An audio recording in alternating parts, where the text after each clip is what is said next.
జగన్మోహన్ రెడ్డి గారి ఆదేశాల ప్రకారం మన తంబలపల్లి నియోజకవర్గంలో వైఎస్ పెద్దిరెడ్డి ద్వారకానాథరెడ్డి గారి మన ఎంపీ పెద్దిరెడ్డి మిథున్ రెడ్డి గారి ఆదేశాల ప్రకారం ఇక్కడ మనం బాబు పాలనపై 2 ఏళ్ల పాలనపై వెన్నుపోటు కార్యక్రమం యొక్క ర్యాలీ నిర్వహిస్తున్నాము. ఈ కార్యక్రమంలో బాబు ఎలక్షన్స్లో 2024 ఎలక్షన్స్లో దాన్ని చెప్పి ఊరూరా తిరిగి చెప్పి హామీలు ఇచ్చి ఆ హామీలకు వెన్నుపోటు పొడిచి 2 ఏళ్ల కాలంలో ఎలాంటి పరిస్థితుల్లో ఏ ఒక్క హామీని నెరవేర్చకుండా మేము నెరవేర్చినాము అని చెప్పేసి ప్రజలు మభ్య పెడుతున్నాడు.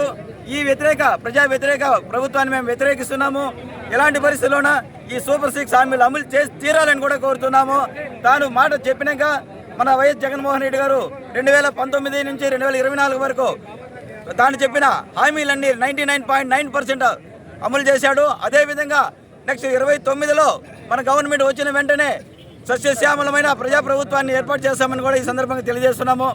ఈ 2 ఏళ్ల పాలనలో ప్రతి ఒక్కటి ఇప్పుడు స్టీల్ ప్లాంట్ విషయమే వచ్చుకుంటే కూడా అక్కడ ఆయన ఇచ్చిన హామీలన్నీ కూడా తుంగలో దొక్కినారు. తక్కువ నష్టపరిహారం ఇస్తున్నాడు గౌరవ ముఖ్యమంత్రి వాళ్ళు చంద్రబాబు నాయుడు గారు.